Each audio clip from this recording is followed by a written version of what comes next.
এরকম বাজার থেকে এক একটা শাড়ি কিনে এনে কেটে কেটে আমি ড্রেস বানাই। এগুলো হচ্ছে প্রাইডের থান শাড়ি কাপড়। এগুলো 12 হাতের এক একটা থান পাওয়া যায়। আমি এখানে ম্যাচিং করে কয়েকটা শাড়ি নিয়ে নিয়েছি। শাড়িগুলো কেটে আমি ড্রেস বানাবো। আমার মাল্টি কালার ড্রেস হবে, এই ম্যাচিং দিয়ে বেশি হয়।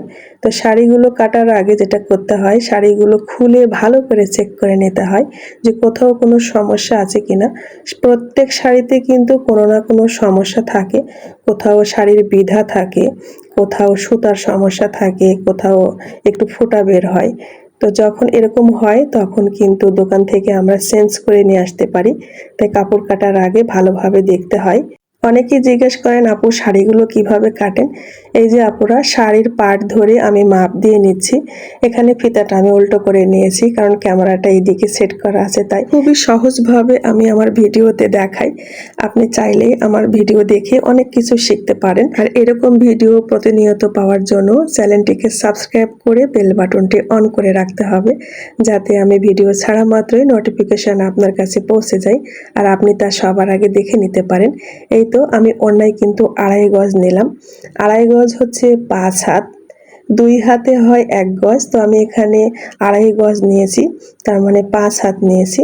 তো ঠিক এইভাবে 4টা শাড়ি আমি 2.5 গজ করে কেটে নেব, প্রত্যেকটা কালার, যেহেতু 4 কালার দিয়ে আমার ড্রেস হবে।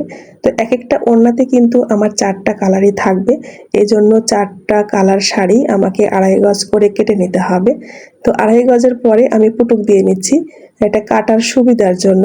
এখন আমি আমার সেলের সাহায্য নিয়ে আমি শাড়িটা কেটে ফেলবো। তো শাড়িতে পুটুক দিয়েছি 2 সাইডেই কিন্তু দিতে হবে, মানে মাপ দিয়ে, তাছাড়া তো শাড়িটা বাঁকা হয়ে যাবে। আমি শাড়ির 2 সাইডে ওইভাবে 2.5 গজ করে মাপ দিয়ে পুটুক দিয়ে নিয়েছি আর এখন কেটে নিলাম। তো 4টা শাড়ি আমি 2.5 গজ করে কাটার পরে আমি যে ডিজাইনটা করব সেই ডিজাইনের কাপড়গুলো কেটে নিচ্ছি। আর এটা কিন্তু নরম কাপড়, হাত দিয়ে টেনে ছেঁড়া যায়। আর চওড়ায় আপনি ছিঁড়তে পারবেন না, লম্বায় ছিঁড়তে পারবেন। কাপড়ের টানা বানা দেখে ছিঁড়তে হবে। যদি আপনি চওড়ায় ছিঁড়তে যান তখন কিন্তু কাপড়টা নষ্ট হবে, তেঁচড়া হয়ে যাবে। তো এখানে এক একটা ওড়নাতে আমি বললাম 4 কালার করে থাকবে, সেজন্য ছোট পার্টগুলো আমি নিব 2 পার্ট করে। এখানে 6 ইঞ্চি করে নিয়েছি, আর লম্বায় তো 2.5 গজ আছে।